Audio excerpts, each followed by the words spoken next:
And we're on Facebook. And we're on LinkedIn.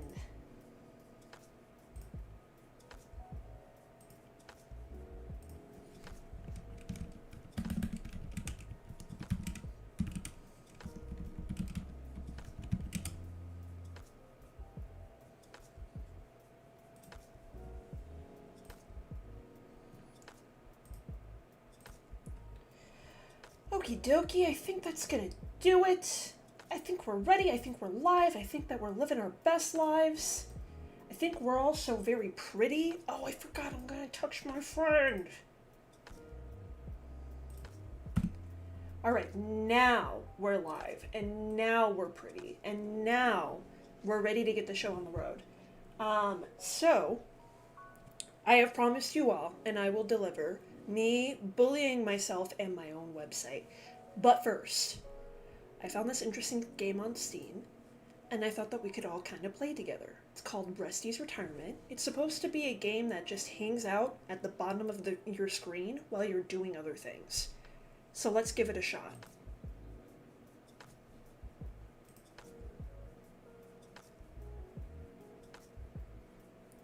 And we're waiting for it to load.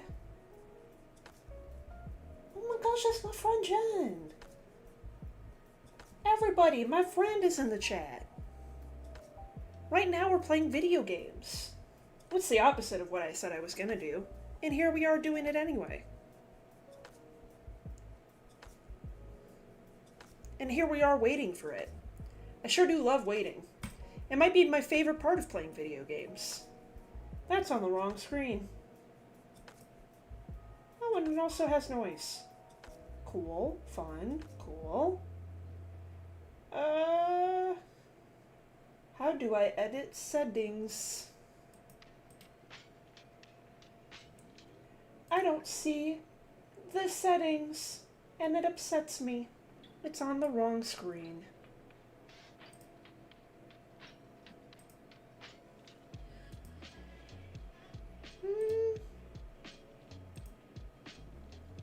Let's try this again, shall we?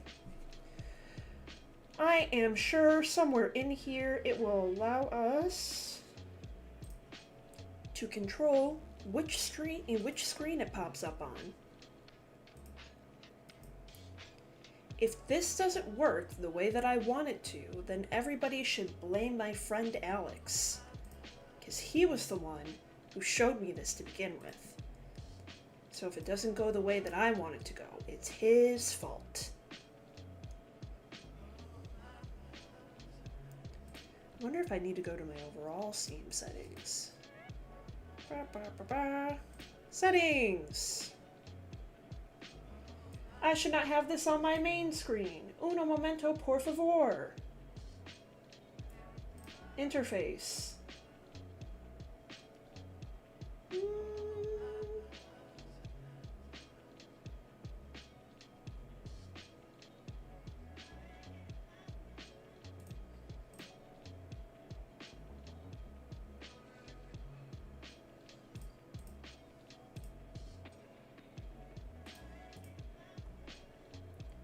But what about my display settings?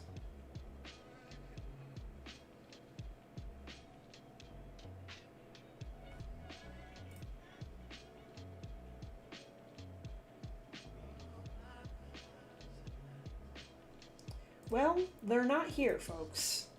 I can say that one for sure. Let's try opening the game again.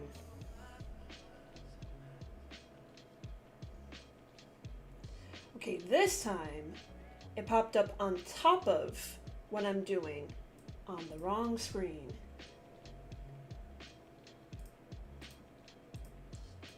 I also have no idea what I'm doing in this game, and that's kind of cool.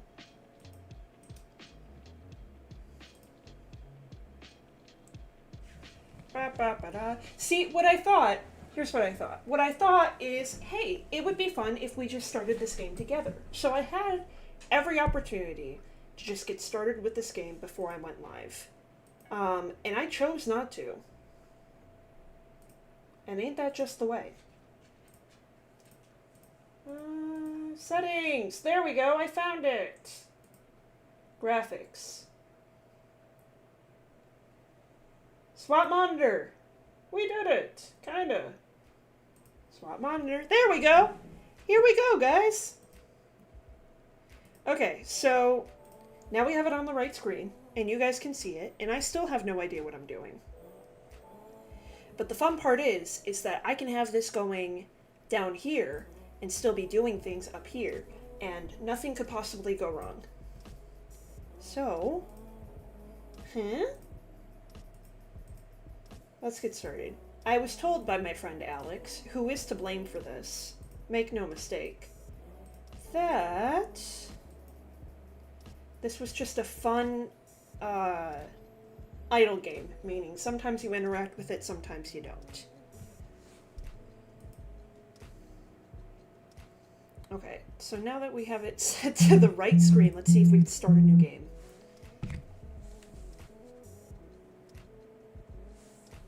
There we go! Rusty's Retirement, a relaxing idle farm game that sits at the bottom of your screen.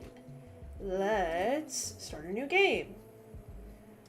We can open a new range, clear the wasteland to reveal open grass and plains. We can do a flower swamp, build between flowing ponds and rivers. We can do... Oh, the rest of these are locked. What the heck? Also...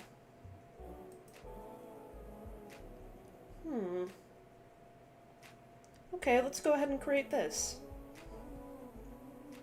And here we are. How do I play this game? What I'm being told is that... Oh! Wow. Okay, so this green patch, I think, is the only thing that's open to me. And I have to pay money to open up all of these other places. So let's focus on this green patch right here. Seems like I have a pond. Seems like I have a field. Let's see what I'm supposed to do with such things. So the currency in this game is spare parts. And I'm guessing the way that we water our plants is with biofuel.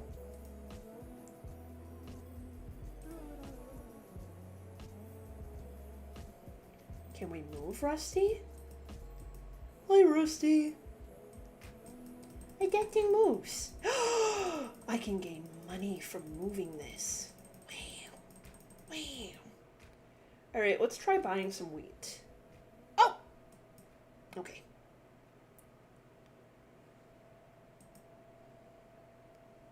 I'm gonna plant this in one row, and I'm gonna get some radishes and plant this in another row, and that costs money. Oh no. And then I'm gonna plant some lettuce in the third row. Let me know if the music is too much for you guys. You know what? I shouldn't even need to ask. I'll just go ahead and shut the music off.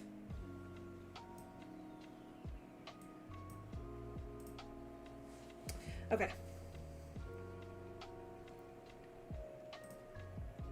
So, what we really came for. You know what, now that I'm looking at this, I think it's gonna take up too much of the screen. I shouldn't do this. I should just save and quit. Okay, well that was a fun diversion, but we're here for the thing that we really came here for, and that is to bully myself. Okay, so when I say bully myself, I don't know why I needed to open up my website in a new tab when I already had it open, but so my website hasn't been updated in a long time, and also it's not effectively communicating my business's goals anymore. So there are a couple of reasons why I want to revisit it today. 1, I'm planning on offering new products. 2, I want to integrate the office hours live stream into a prominent place on my site because I want to start driving traffic to these live streams. 3, it's just a little bit boring. Just a little bit boring. And also it's a little bit overcooked, which is something that I've been guilty of with my designs in the past. And what I mean by overcooked is that when I redid this branding, what I was really going for is I want an elevated white paper sort of feel. And that's because I really wanted my branding to give off the sense that I was not no frills necessarily, but that I was professional, I was technological, but I was still like just a little bit fancy. The problem is, and this was evident, I was bumping into this when I was starting to develop the assets for this live stream. It has the propensity to get very boring very fast. So in an ideal world, were I not broke, I would actually hire out my good friend Nicole Juniper of Nicole Juniper Designs to redo my visual brand for me. And I'm still planning on doing that when I'm no longer broke. But I was hoping to first get her in on the visual brand and then use that as a jumping off point to redo my website. But the need to communicate my new offerings is more urgent than the need for me to update my visual identity. So even though it's a little bit less effective, I'm going to do a slight brand touch-up, and I'm also going to expand my website. And then later on, when I can afford it, I'm going to hire Nicole to redo my brand for me, and maybe just take what I already have on my website and redo it in the new branding. Or if I find a need for it, I will continue to redo and expand the website after that rebranding is done. Another thing that I desperately need is because this is all DIY. And as much as I can make something serviceable, I know that it's a lot better to leave it in the hands of professionals or to get some consulting from professionals to help I'm getting a little bit tongue-tied here, to help construct my brand in a more effective way.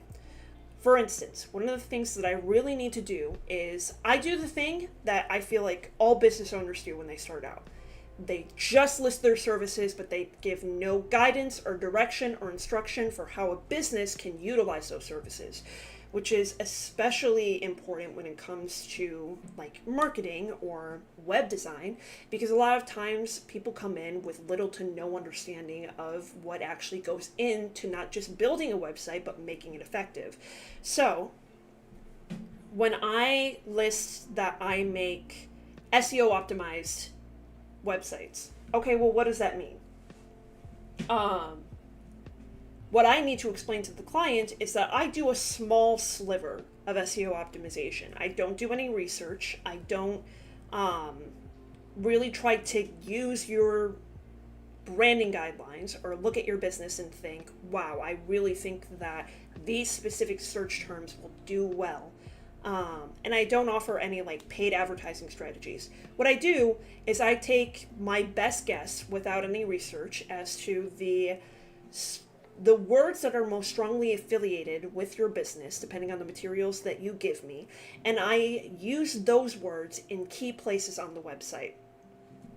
So that at the very least, Google looks at your website and thinks, wow, I can definitely recommend that website.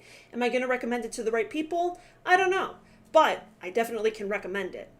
And also SEO optimization and accessibility go hand in hand because Google loves an accessible website.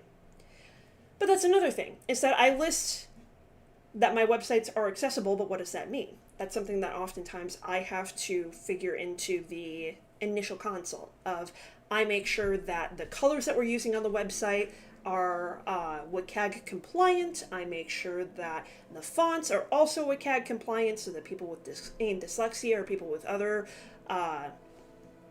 difficulties reading can easily understand and parse the fonts that you're using, and all that stuff. Anyway, I list all these things that the website are. I don't list what's important specifically to the business owner that might be coming in and looking for my services. So for instance, if you're a restaurant, you might not care as much about the fact that it's easy to edit, but you definitely want it to be responsive. Because if you're a restaurant, especially if you offer delivery, you want to make sure that people can easily navigate your website on a phone so that they can look at your menu and order it straight from there. I also don't mention anything about UX. And a couple of other things that I could do to strengthen my position as your web developer is put myself in the situations in which you might need me. So if you're a healthcare organization, what I really want you to know is that I'm going to make your website secure.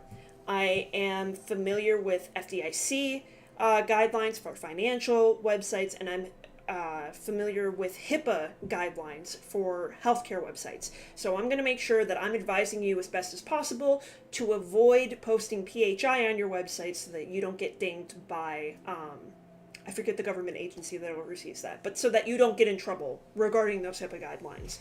And I'm also going to make sure that your websites are encrypted. I'm going to make sure that your websites have like strong passwords and stuff like that to make sure that no matter what, the information that you're posting is A, accurate, and B, not accessible to people who are not supposed to access it. Same for, again, financial institutions.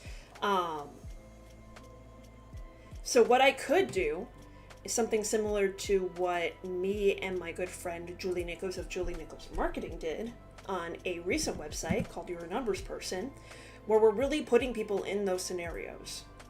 Julie had the brilliant idea of segmenting, because again, this was a client who had all of their services listed, but absolutely no context as to how you would use those services.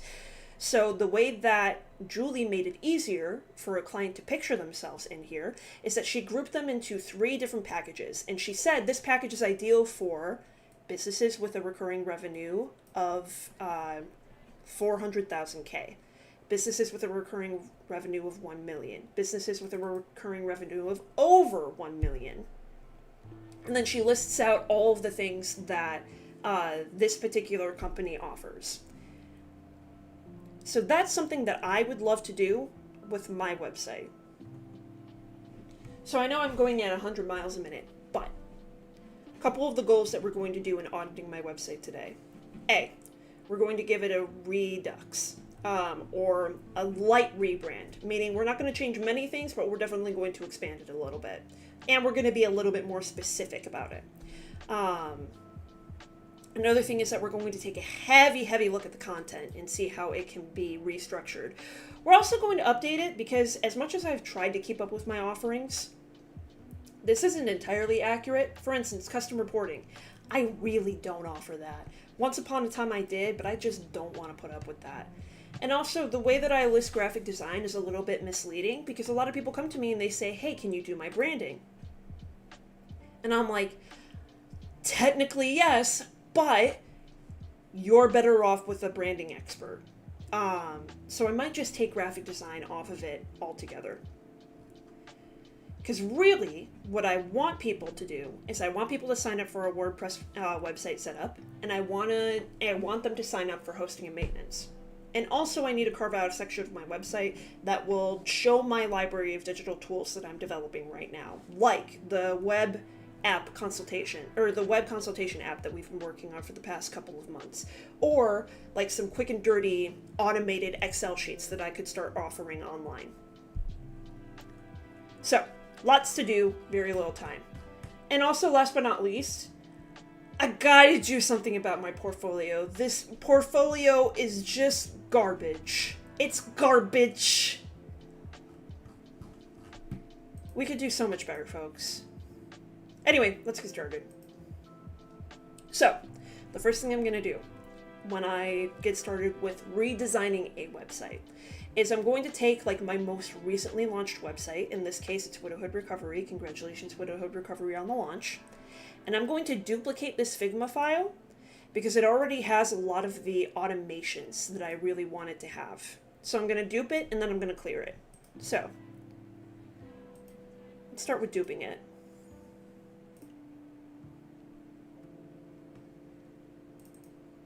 And now is the point where I get to give my voice a break.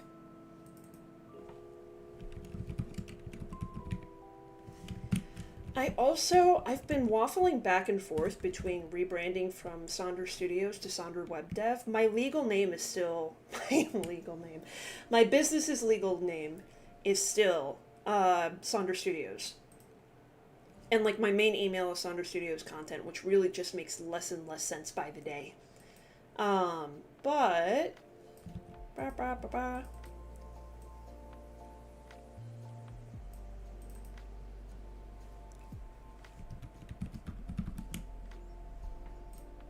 what was I saying? Who knows?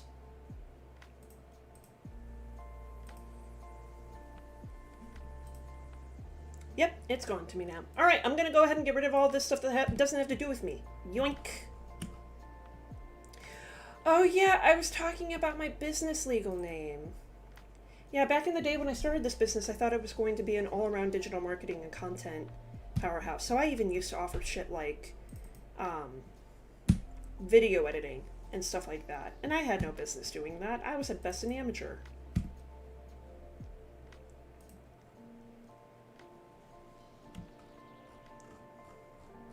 And yet here we are. So maybe I've talked about this before, but one of the things that I like to do in my Figma files is if anything is repeating, I like to make it a component. So that I can change it in one place and the change goes live everywhere. For instance, the main navigation and the footer. It's going to be the same on every blessed page. So if I change it on one page, I have to change it on the rest of the pages. I don't want to do that. I'm lazy. This is also a bit of a sloppy file because I did collaborate with Nicole of Nicole Juniper Designs on it. So she has a very different approach to how to use Figma, and I respect that a great deal. However, I like my version.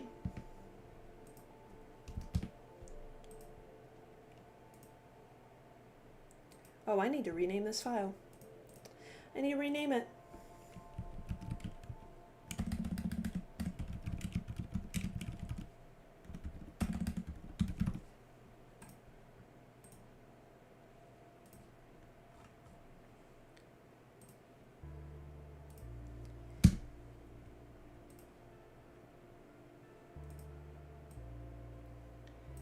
Also, how is everybody doing in chat?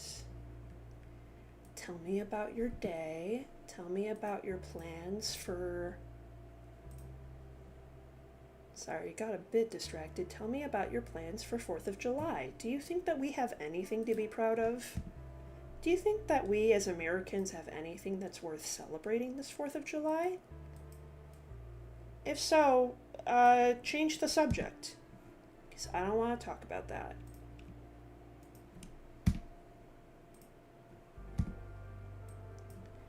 There's definitely an easier way that I could be doing this.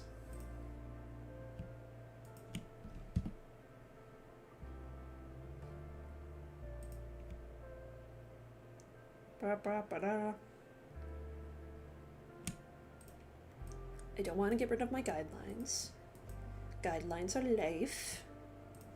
I do want to get rid of the rest of this.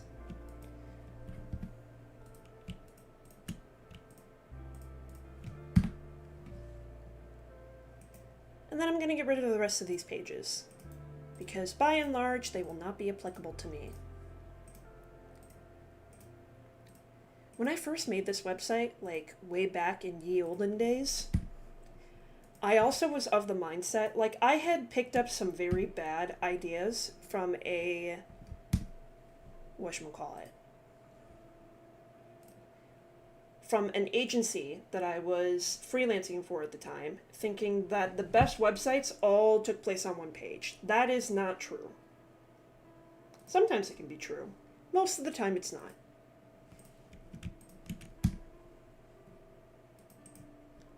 And I'm not making a resources master list, because who's got time for that? Okay, so we've got like a mostly refreshed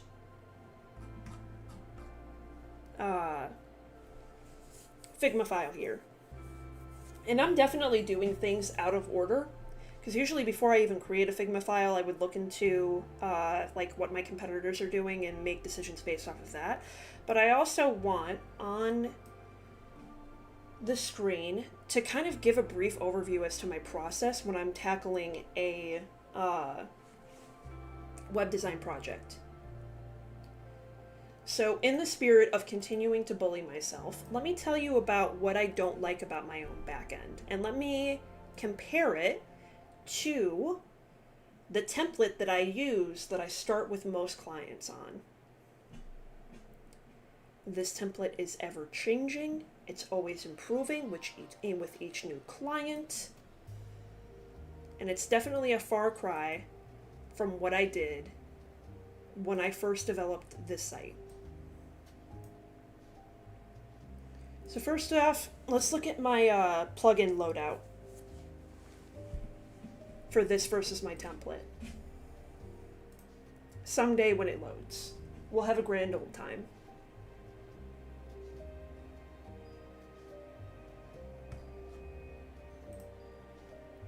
Okay, so as we can see, currently, you know what? Here's another way that I'm a fool. I'm looking at the back end of my website on the production site, and I do plan on doing things that break my website to demonstrate how bad it is, and I shouldn't be doing that on the live version of my website. I should be doing that on the staging version of my website. So let's go to the staging version of my website. Okay. And while that's loading, I'm going to go ahead and update all my plugins on my Sonder template site.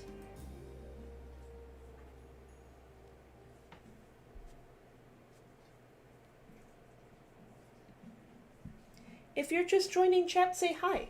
I would love to introduce you.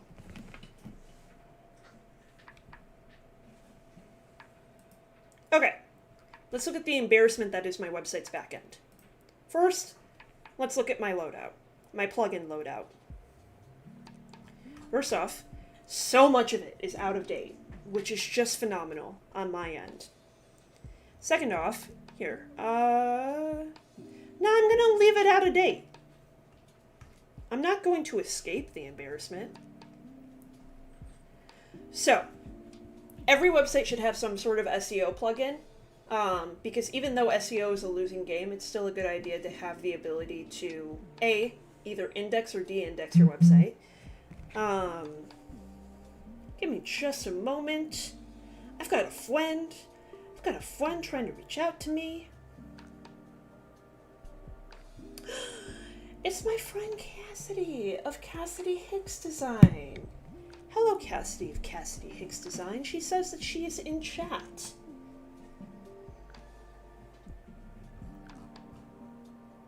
Okay, so, as I was saying, my loadout. It's embarrassing. My SEO plugin. Nowadays I use Rank Math SEO simply because it has not caused me issues. And as I was saying before, it's a good idea for you to have an SEO plugin of some sort because you want to be able to change the pages or the page titles and the metadata and the stuff that appears on social media when you link your website, and that's what an SEO plugin will do for you. And another thing is that you want the ability to hide certain pages from your search engine or from Google, if at all possible. Which there's sometimes where I'll do that on a technical level. For instance, with a client that I recently launched, just yesterday actually, I used a template, or I used a post/post archive system in order to publish their events. But the thing about events is that they're very flexible, they're very changeable, and they don't last long. And on the user's end, what they're going to want to do is that when a date has passed, such as an event date, they're going to want to just get rid of it altogether. However, Google doesn't like it when you get rid of stuff on your website, and Google especially doesn't like it when you get rid of stuff on your website and you don't have a redirect to take the viewer, or to take the user to, when you get rid of that stuff. But if you hide the stuff that you want to easily get rid of altogether from Google, then Google's not going to care what you do with that stuff, because it's not supposed to be paying attention to that anyway. So, all that is to say, SEO plugin, good job. Yoast SEO, maybe a little bit of a bad job. And I go back and forth on this because I know that there are a lot of websites that use Yoast and use it to great effect, but I remember when I was first working on like my first big WordPress website, Yoast 5 times out of 10 was the thing that broke the website. Now, looking back, I can kind of see why that is. That website was horribly out of date. It was using a terrible website editor. It was using a terrible theme that was not good at keeping up to date with all of the recent browsers, with the recent PHP updates, with the recent WordPress core updates. It was a nightmare. And so I can see now why it had so many conflicts with Yoast SEO. However, what I remember in my pea-sized brain is Yoast breaks websites. I don't like it. All that is to say, on my website redo, I will not be using Yoast. I also will not be using Prime Slider. Once upon a time, and maybe still to this day, having like a banner on your website that was constantly switching between things, like people would just use that as a standard of web design for any website, and I can definitely see it being good on certain websites. Specifically when it comes to e-commerce websites, I can see it being good having some sort of slider widget that would allow you to cycle through all of your featured items. However, for me as a web designer, I don't really have many things that I want to shine a light on. Like, I don't want to necessarily brag or boast to the world about this website that went live or that website that went live. I don't post many events for the most part, and that's not the thing that I want people to be paying attention to when they land on my website, so I will not be using a slider plugin on my next website. Another thing is that typically, when it comes to creating custom post types, custom page types, so on and so forth, nowadays I use Advanced Custom Fields Pro for a couple of different reasons. One of the main ones is that it's really good at storing global variables, which I've been using on a lot of my web design recently. Global variables are good if you have data points on your website that need to be changed on multiple different touch points on your website.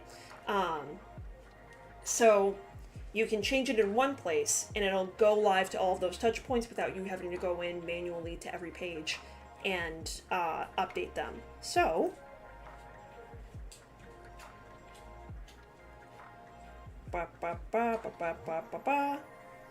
I also will not be using pretty links because I just don't need it.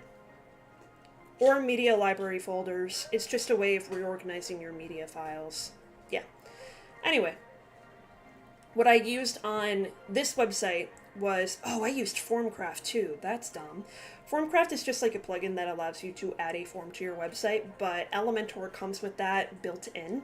And you have a lot of abilities when it comes to redesigning those forms. So I really don't need Formcraft, and in fact it's kind of a burden. So I will not be using that on my new site. Smush I'm going to keep. Smush is good for optimizing images. Unlimited Elements I'm going to keep.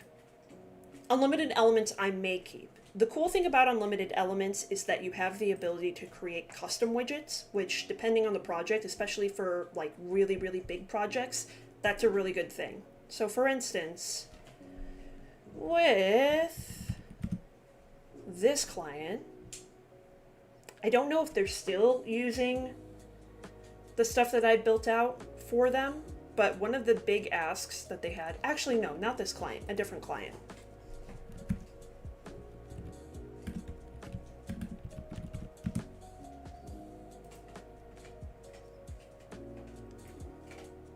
What they really wanted to do for their portfolios, they wanted to show a map side by side with all of these different images. And they wanted you to be able to hover over the images and for this map to center on it. Now, to my knowledge, this doesn't come, like there's no plugin that makes specifically this ask. However, we were able to create it using Unlimited Elements. So that's what it's really good for. Anyway, now I'm just getting into a lot of insider baseball stuff. Let's move on to actually figuring out what I want the site redesign to look like. So, one of the main things that I like to do when I'm building a website, unless the client specifically requests it for whatever reason, I love building websites on WordPress and I love using Elementor to build them. So one thing that I wanted to do is I wanted to look at some of Elementor's best and brightest websites to see if there's anything that I could steal from them. And I was kind of poking around at this yesterday, and I want to take another look with it today. One of the big things that I'm looking for is a website with a really good portfolio, because I haven't seen many web design agency websites with portfolios that I actually liked.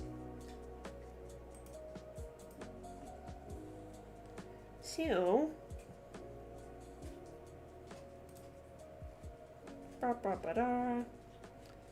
just gonna do a quick look-see.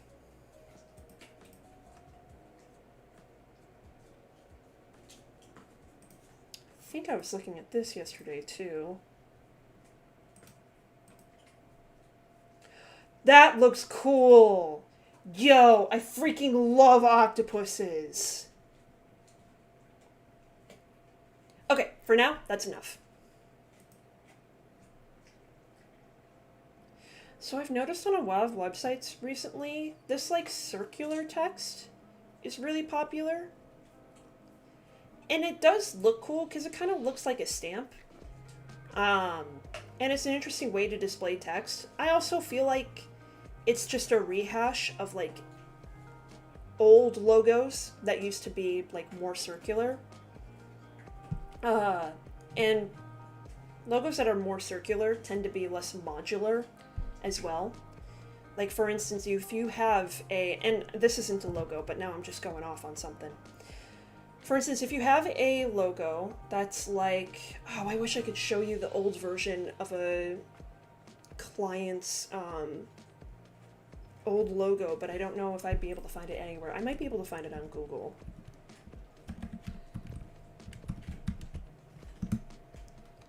I don't know why I thought that typing in just international was going to work. Oh, perfect. Their old logo is still here. Okay, so don't worry, because we fixed it. But this used to be their logo. And this is very difficult to work with. Flashy, yes. Difficult to work with, also yes. Because if you put it as a favicon, meaning this little image up here, it's going to be very hard to read. There's a lot going on here. And not only that, but it's not suited for spaces that horizontal logos would do a lot better. So we redesigned it. Let me see if I can pull up the redesign that Nicole Juniper of Nicole Juniper Designs did.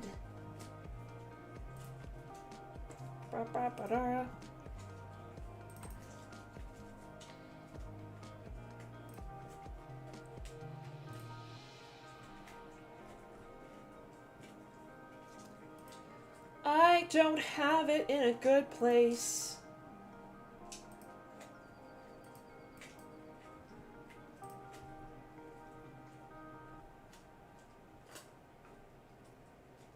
There we go.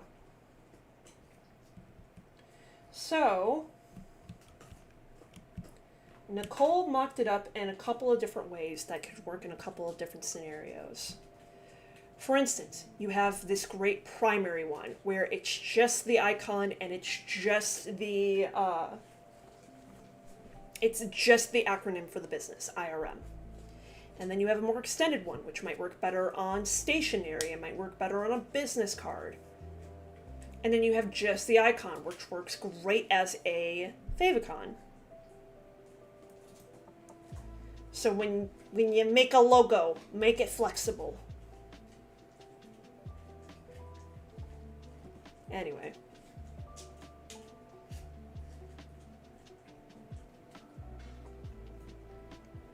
So this is really cool. Definitely has a strong aesthetic. I really like this widget where it has a little bit of interactivity.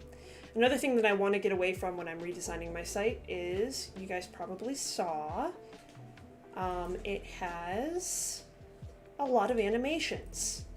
And that's what I mean when I say that I overcooked.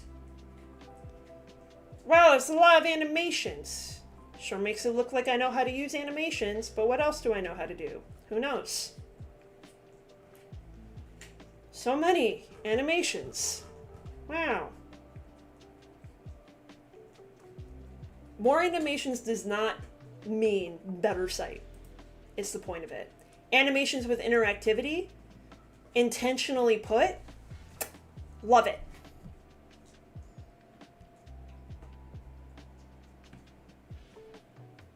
This Love it. Beautiful. Interesting. Don't know if I would have done it this way, but I respect it.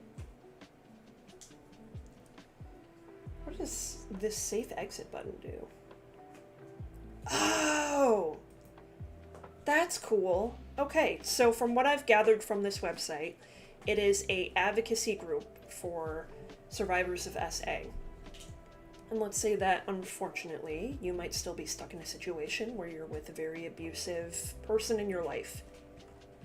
And they might happen to look over your shoulder and see you looking at this. There's a button that will automatically take you away from the website to a safer website. That's good. That's really good intentional design. I really fucking respect that.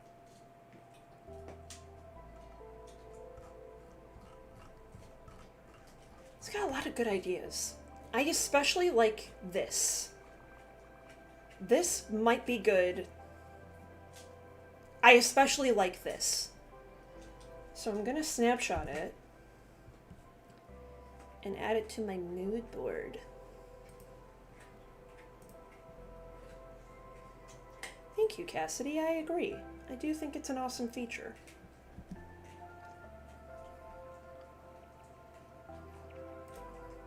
Sorry if I'm licking my lips a lot. Okay. Gonna add this. Where? There we go.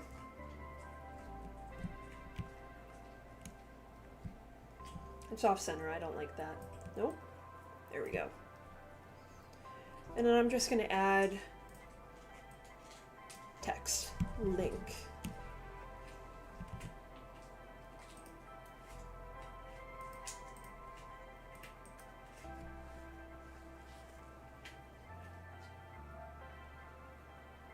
Let me add a link. Where is the link option?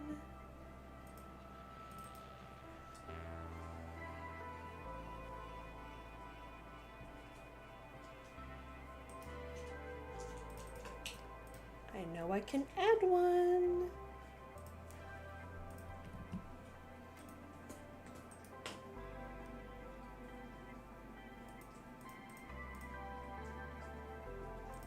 Oh, I'm foolish. There we go.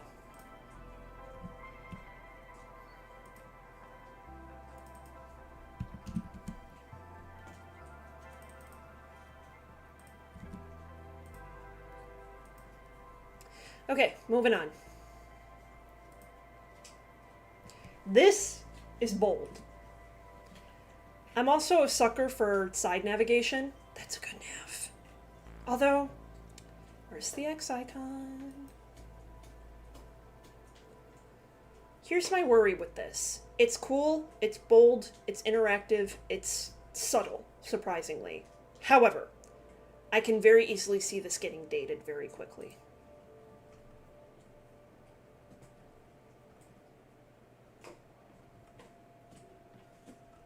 But okay, so it's in a different language, but from what I can gather, just based off of context clues, give me just a moment, fellas. I got a spam call. I'm so special.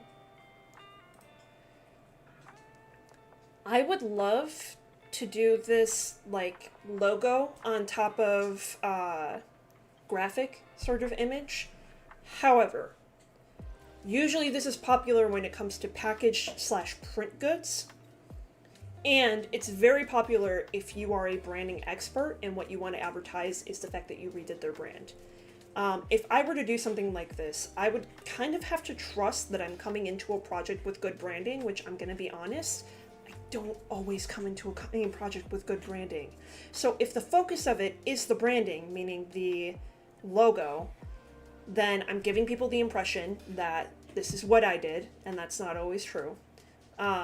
And also, I might be showing off and taking credit for bad branding, which I don't want to do. Nevertheless, it might give me some ideas in the future. So I'm going to copy this.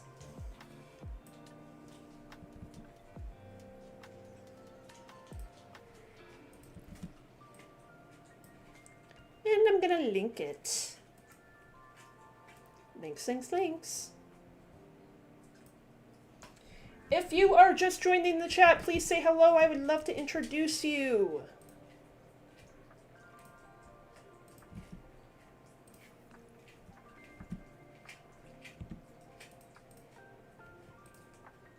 Oh, we already looked at that. Go away.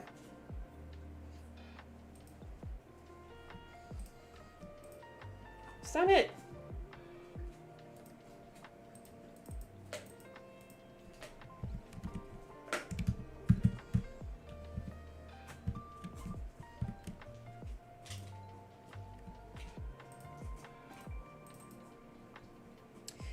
All right. See if there's anything else. That's fucking cool. I like that.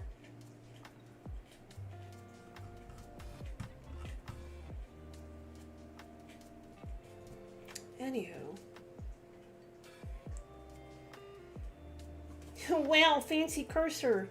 I have no idea how I would do this. It's very cool. I have no idea how I would fucking do this. Little indication to scroll down. Very cool. And this is like giving, I'm guessing, this is giving like a 3-step process as to how this agency would handle a project.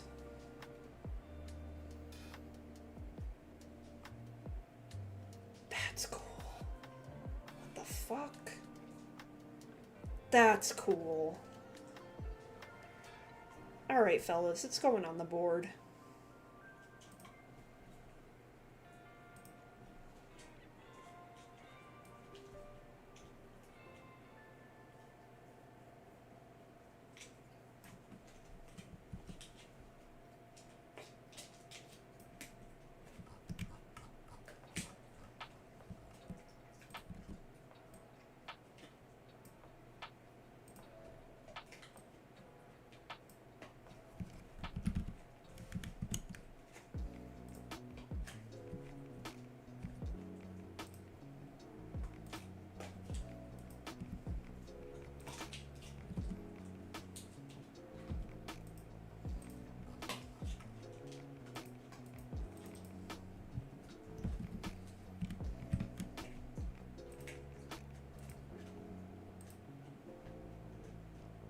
And then what's under this?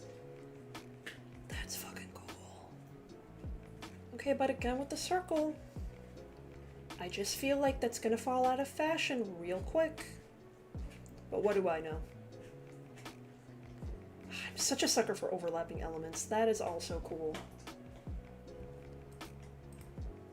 And I'm guessing that this is supposed to be some sort of indicator for like progress that you've made on the page?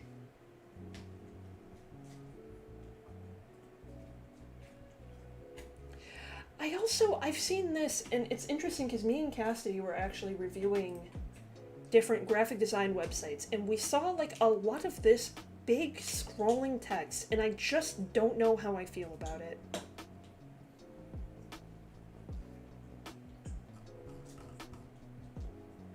Anywho.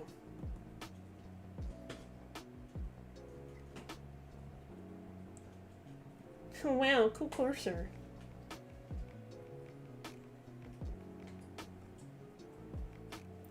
Okay, so let's talk about this for a second, because there's a lot of stuff that's happening here that is technically very cool. I mean technically very cool, meaning that on a technological level, this is very well put together. But there are some choices here that I don't agree with.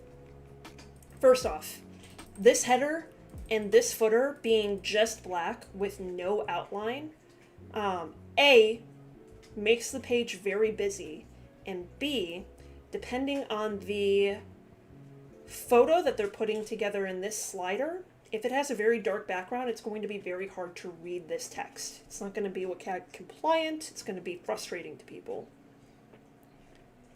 Also, scrolling banner text. Very cool, but also frustrating because now I have to sit here and wait to see if a service that's being offered is something that I want. This is not a full list of their, I mean, it is a full list of the services that they offer. But I have to work for it. And me as a user, I'm already done. I do like the scrolling banner for all of the different brands that they've worked with, this title looks like a button, and it's also off-center, and that's a little annoying to me. I don't like the view roster right on top of the photos. There's just a lot going on here, and it makes me a little upset. But you know, D for effort. That's not fair. A for effort. That's busy. That's very busy, and that's a lot of text. Okay. Let's look at their news, because that might be a good... Oh, that's... So, usually, news pages operate in the same way that blog posts do, and if you have any sort of database filled with case studies, blog posts, news articles, what have you, what you want to do is... Okay, it's cool how when you hover over the cursor it changes to read now. But I will say that's a little frustrating because I don't know where my mouse is on the button. It's like a little off-center. Anyway, what I was getting at when it comes to news pages is that usually you want some sort of pagination, meaning you want to have a means for people to go to page 2, page 3, page 4, which this user doesn't seem to have enough of that, which no harm, no foul, especially if you're like just starting out. But also, you typically want some sort of filters so that people are able to look at exactly what they want to look at and they don't have to get through the bog of all of the other stuff that they may not be interested in. Anywho. That's cool. That's just a nice layout. Okay. Okay.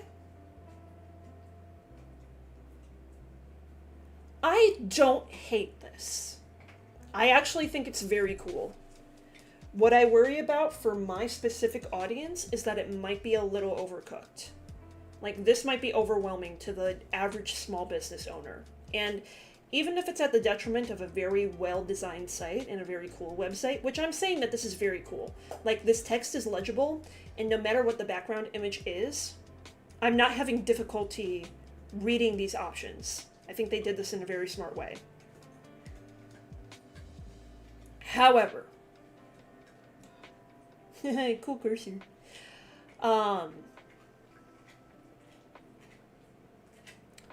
Designing my site to this extent for my particular audience might give the user the impression that I am too expensive for them. And while I do want to start hitting a demographic of businesses that make $250,000 to $500,000 a year, I do not want them to think that I am too expensive for them. I want them to think that I'm competent. I don't want them to think that I'm too pricey. But this is very cool. I wish I could read it. Don't know how I feel about this. Don't know what this is communicating to me.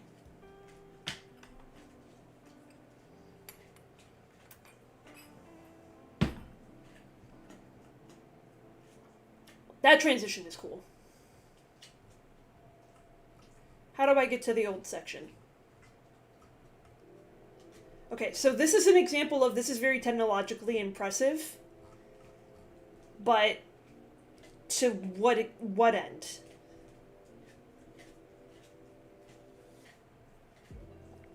So is this a tab? This is a tab. Okay.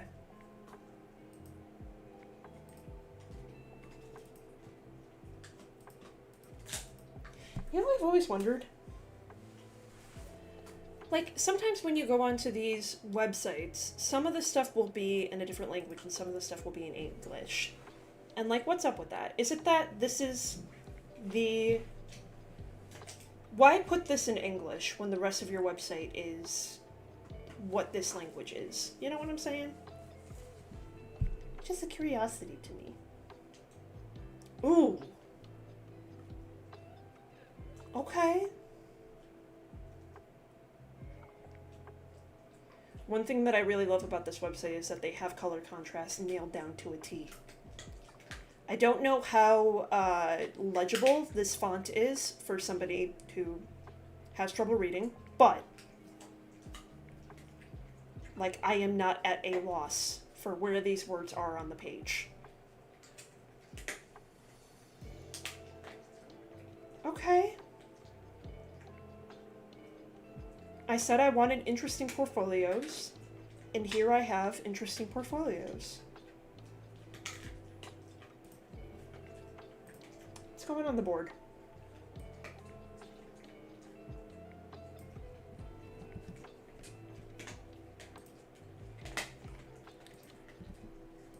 The fun thing about the portfolios that I'm hunting down is, again, I know that they're using the same tools that I do, so I know that this can be done.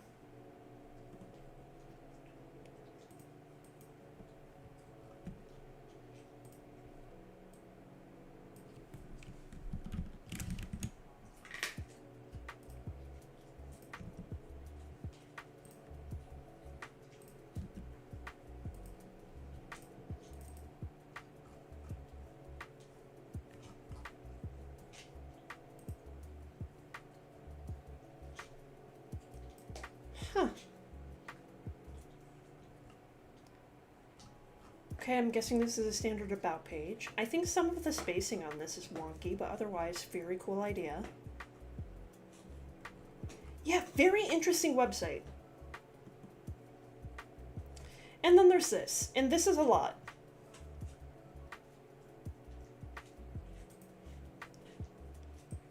But what is it?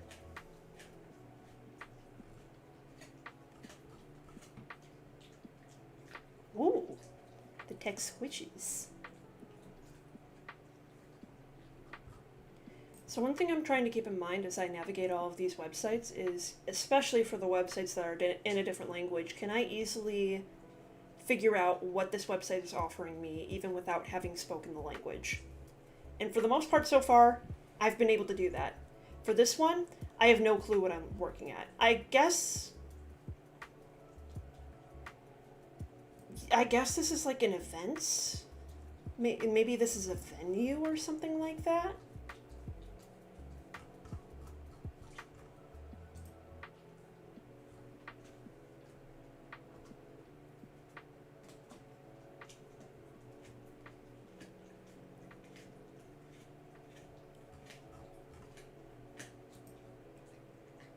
Yeah, I think that this is an events venue. I'm gonna leave this as it is. I don't know how much of this I really think that I can take something useful out of. And then there's this guy, and wow, oh! Okay. Whale.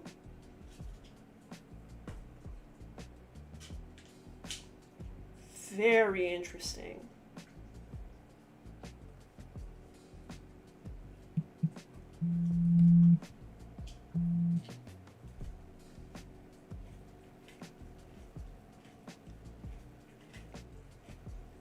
Okay.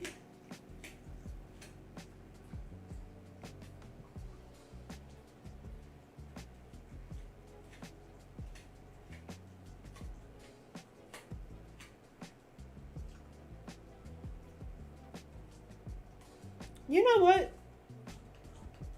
This is a very interesting portfolio landing pages. I don't know if I would go full out with all of these different interactive elements, but the way that he's spacing out all of this stuff and the way that he's giving previews of all the different screen sizes is definitely something that I'm interested in exploring. And just the way that he gives a very brief description up here. This is the company. This is what I did for them. View the live site. Look at all this stuff that I did.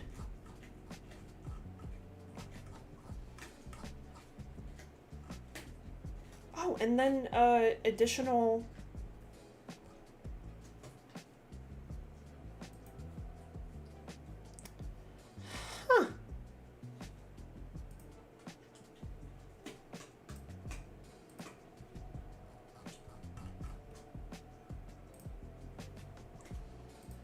Interesting.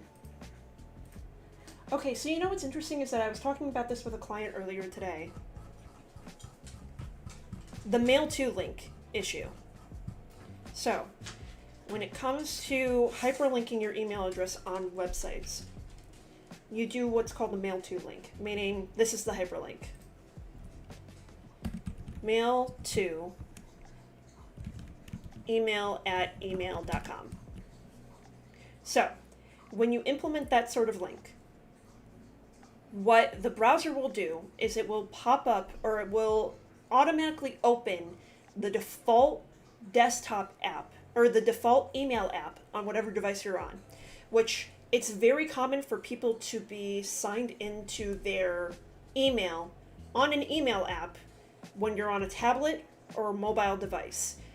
It is increasingly less common, at least in my experience, for people to be doing that on a desktop device. So for instance, both times that I clicked those emails, on my other screen, it was trying to open up the default email app on my desktop, which is Windows app. I'm not signed into any of my accounts on that app. So if I were to click on that link, if I wanted to get in touch with this person, I would have to sign into my email address on that app. And then I also have to deal with, okay, so either I sign out of the app after I'm done, or I edit my notifications so it's not constantly popping up on my desktop, and stuff like that. It provides a much bigger headache to the user if they're coming from a device where they're not signed into their email addresses. And not only that, but there are some people in a certain demographic who do not trust links that will pop up apps on their desktop. So it's an issue of trust as well. Now, an easy way around this is just to right-click and do copy email address, but how many people know how to do that? How many people that run specifically into this issue would know how to do that? All that said, that is why, typically, it's a good idea to also have a contact form in addition to hyperlinking your email on the website, because that is a much more accessible option to people who would be running into that issue.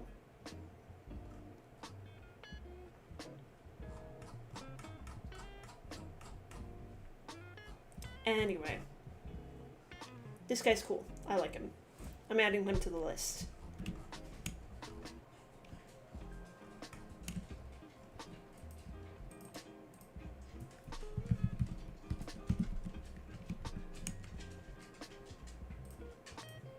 I'm a little hungry. Alright, on to Soda Plus. Okay, so this is interesting when it comes to interactivity. There's a lot of stuff that they're doing on here that I really like. It's very simplistic. It's a good use of like really big fonts. It's got some overlapping elements, but it's not overlapping to the point of being annoying or obscuring anything. I wonder how this looks on other devices. Okay. This Insight Thirst gets a little bit, gets a little annoying when it comes to overlapping full service, but could certainly be accused of worse. This probably could use a little bit more cooking. Oh, and I don't like that the call button is slightly obscure, although I am looking at this on a desktop browser. It's always going to be a little bit different. Anyway, very cool. Like it a lot. But then after you get past this first screen, it's very bare bones.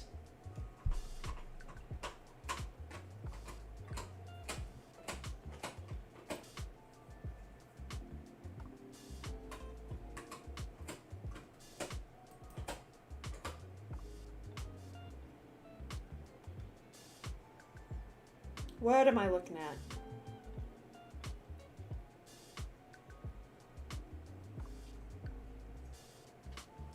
Okay.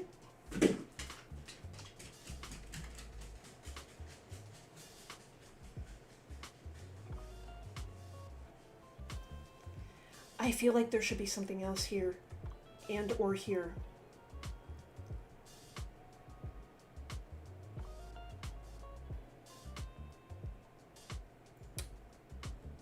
Okay.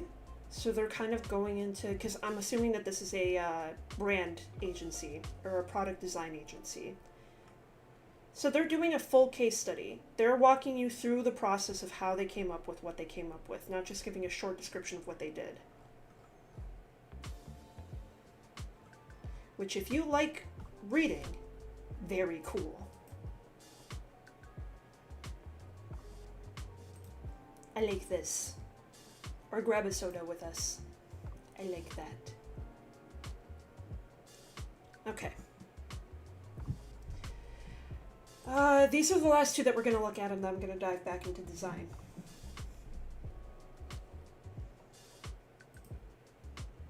How long have I been going? Gee whiz, has it already been an hour and a half? Damn! No wonder I'm hungry.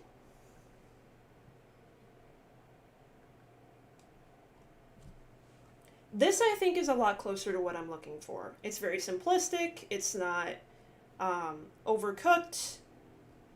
It goes straight to the projects, which I really like.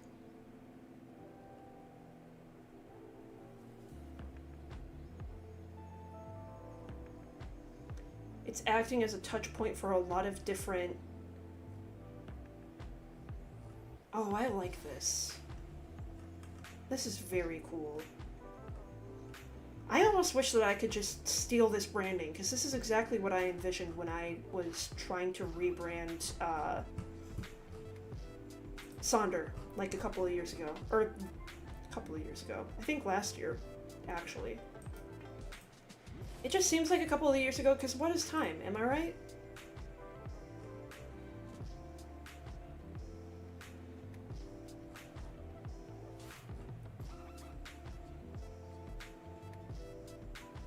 Why is your capitalized? Oh, this is really cool too. Oh, I might be in love with this website.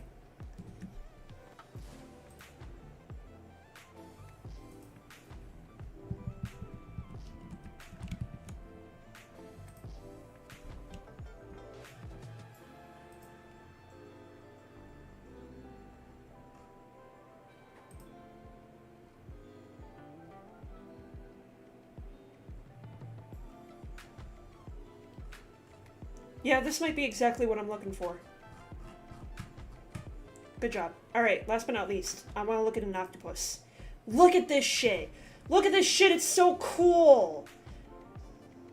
Look at this shit!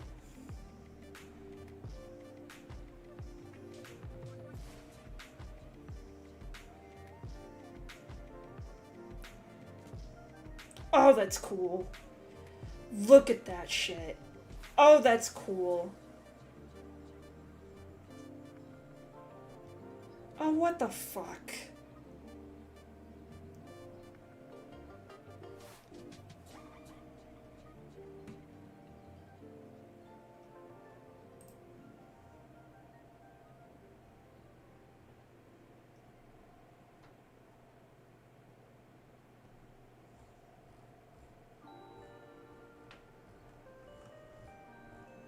This is a very good way to structure a portfolio.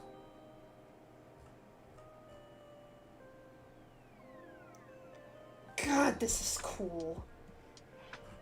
Damn. I just like being here. I don't want to leave. Okay.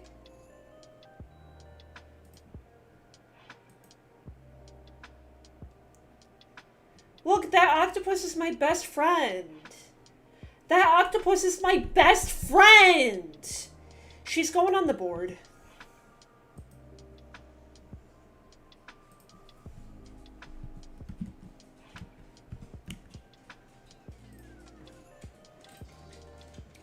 That's cool. Man. That's just cool. I just like that. I don't even want to explain it. Ugh! Imagine being good at art. You know what I'm saying? Alright, back to my fucking website. Okay. First off, I want to do general branding stuff.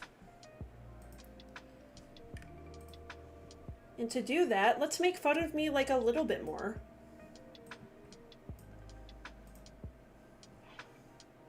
I'm going to show you guys my old branding guidelines. It's a template that I found on Google.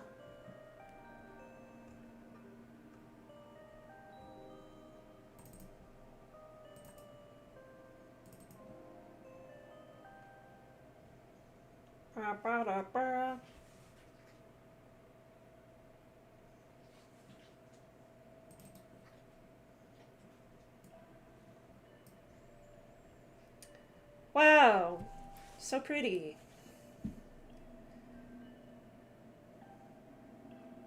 So I use AC or BAT for almost everything. I also have 3 different fonts in my typography, and Nikki, why? And then this is my color palette. And what I decided to do for my color palette, to make it easier on myself, is that these are all default colors in PowerPoint. Nice. Nice and cool and nice and cool and nice. Now, for the iconography, I actually did it good. I went to flat icon and chose all my favorites. And I've gone with this same schema of these bright, poppy icons with like little breaks in them, you know? I don't see myself changing that. And that's all that I did. I didn't define any of my different logo styles. I did a bare bones color palette. I included too many fonts in my typography. Sweet. And here we are, fellas. Here we are.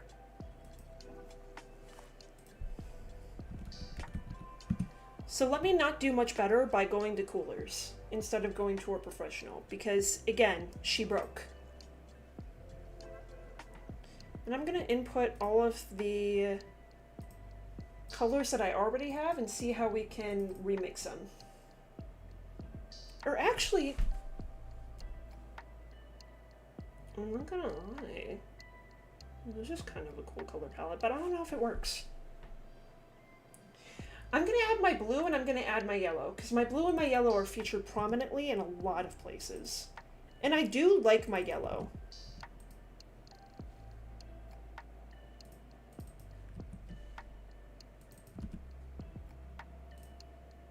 But now that I'm looking at my blue might be light.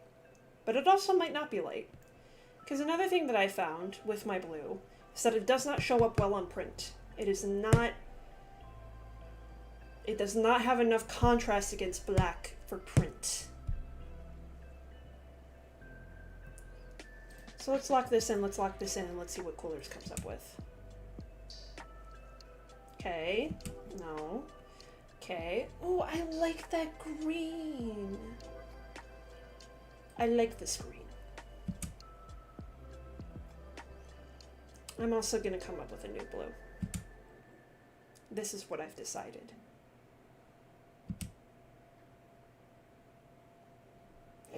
Puce. Puce is just funny to me.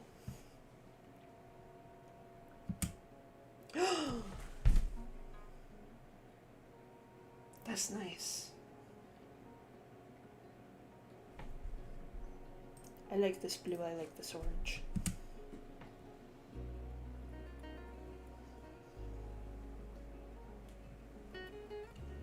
Do I like that white?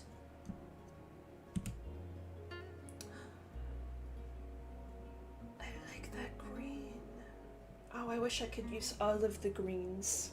I wish I could just be green, green, green. What if I was green, green, green? What if I was? No. No. Nicole?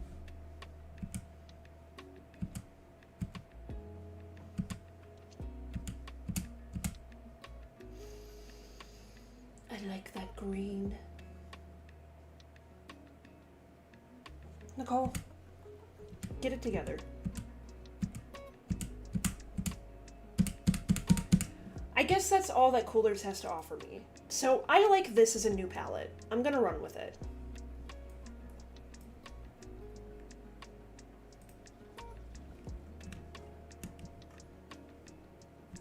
Also, you can thank Nicole Juniper of Nicole Juniper Designs for the way that she lays out her color palette, because I stole it from her. Thank you very much, Nicole Juniper of Nicole Juniper Designs. You know what? Maybe I'm not done cooking. Maybe I want to see if there's a better yellow.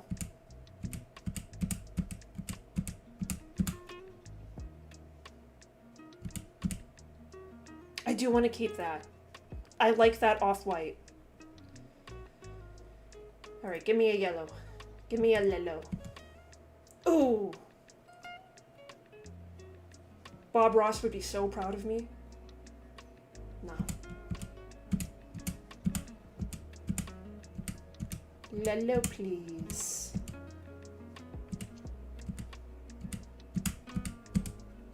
Man, it just doesn't like yellow for this. But I use yellow a lot.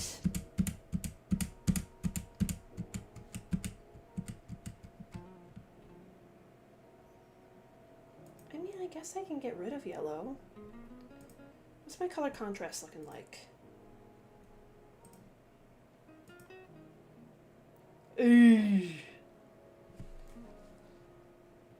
That's not a lot of options.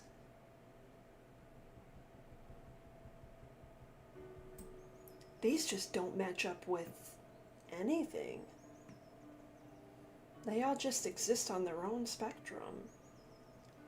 I don't think that's very good. I think I should broaden my horizons.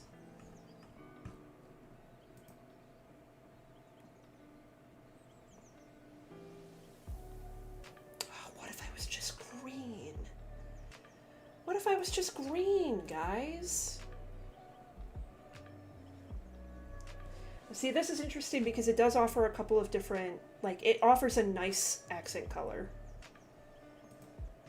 Let's open this in the generator and see what we get. There's a lot of different options.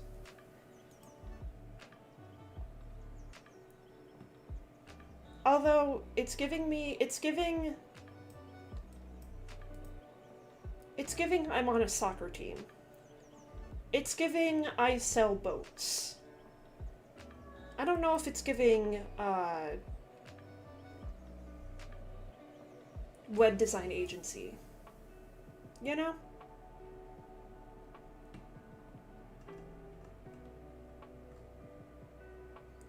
This might be good, because it's a monotone grayscale with a really good accent color.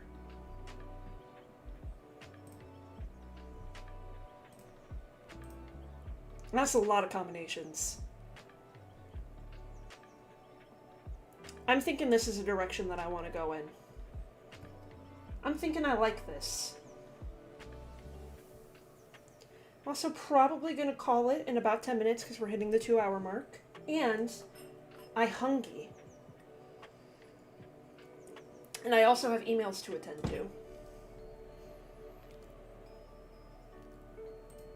But this is one to remember. This is one to remember. Just how would I contextualize this in terms of web design? How would I use these color combinations? Because we have many. How to use them.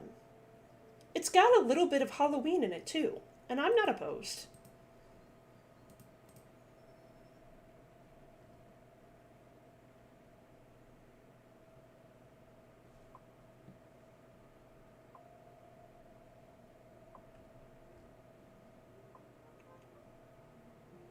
And you know what?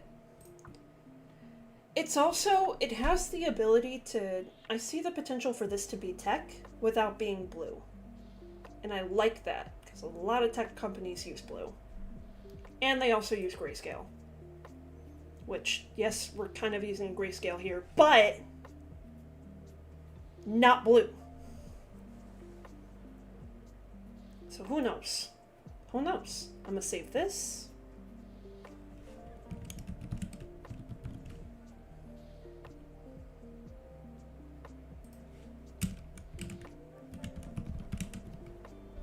Now, if I were to go with this, like, blue, orange, green bone, that would be, like, a slight touch-up of my current branding. If I were to go with this, it'd be a whole new redesign, baby. And maybe that's what I want.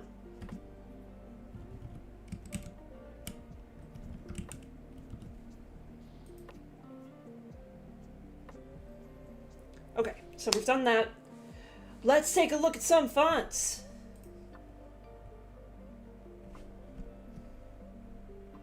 One website that I love to go to when it comes to inspiration for like just little things is there's this site called tools.design. And it's got a lot of resources for anything that you would need when it comes to design.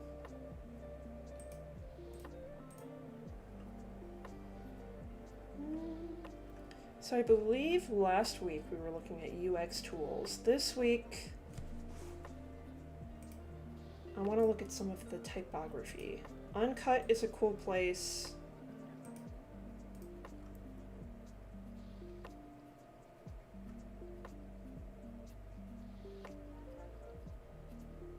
I think free typography? No, that's not what I'm thinking of.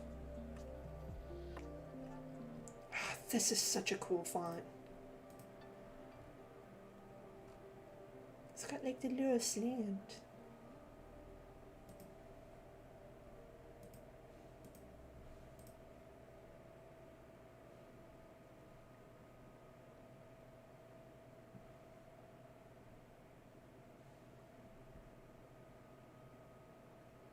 This is cool. I like the swishes.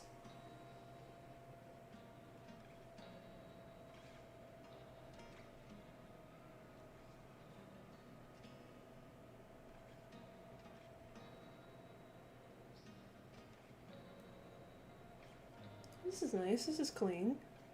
Tacit Orbiter I've used on so many clients. I don't think I can use Tacit Orbiter again.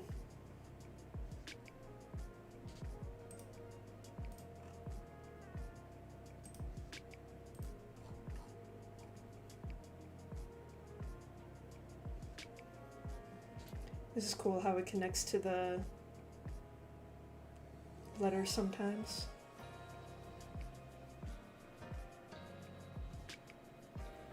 I like the kind of rounded edges on here.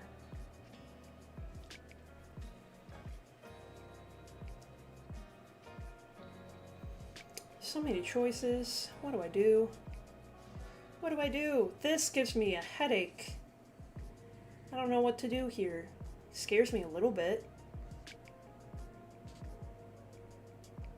Ooh. Ugh.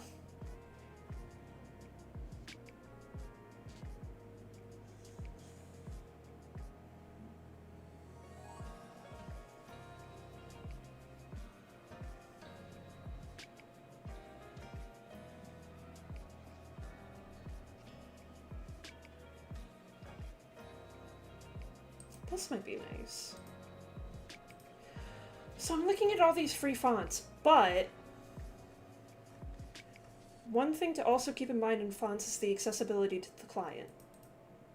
And also the accessibility to different types of tools. Will they be able to download it? How much will it cost them? Will they be able to embed it on their site? How much will it cost them? Will they be able to use it on Google Docs? How much would it cost them? I'm really nailing down costs because sometimes fonts are ridiculously expensive. I think that there was a font that I was looking at for a client, or that a team was looking at for a client, and I just happened to be in the room, where per computer that you downloaded it on, it costs $300 a year. And that, fuck that. You know what I'm saying? I'll tell you what, I'm not opposed to work sans. I would love to see work sands in action in a couple of different places. It's a boy.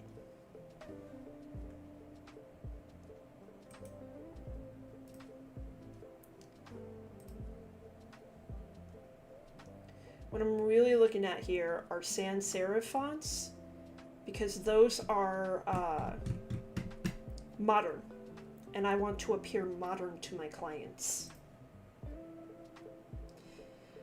You know what, Jen? Sure, Comic Sans is free, but do we ever, we always say, can we do it? Do we ever think, should we do it? And the answer is no, we shouldn't.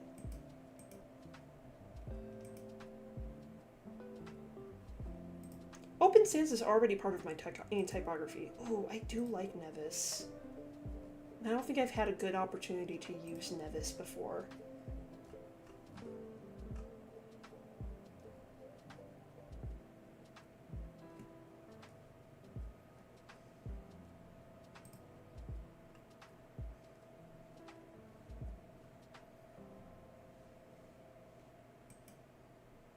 I keep seeing Manrope in places, but the good thing with Manrope is that I think that it's available on Google Docs. It's free. Could easily embed it to your site. Pick Nightly. Where did you see Nightly?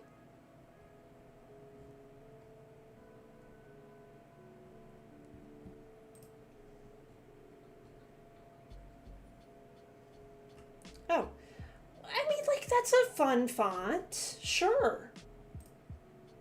But does this font scream web development studio to you, my friend? It is a fun font. I would love to use this for like a board game or something like that. A board game with ghosts, a spooky board game with ghosts. This font would be perfect.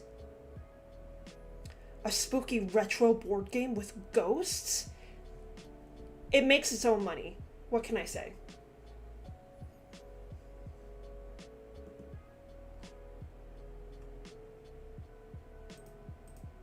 Alright, we've got some strong contenders. I'm going to need to sift through them. And I'm going to call it, because as I've said many times, I'm hungry. So, thank you for coming. Have a fantastic 4th of July. Just be cool. Be cool. Be cool. And that's what I've always said. Bye.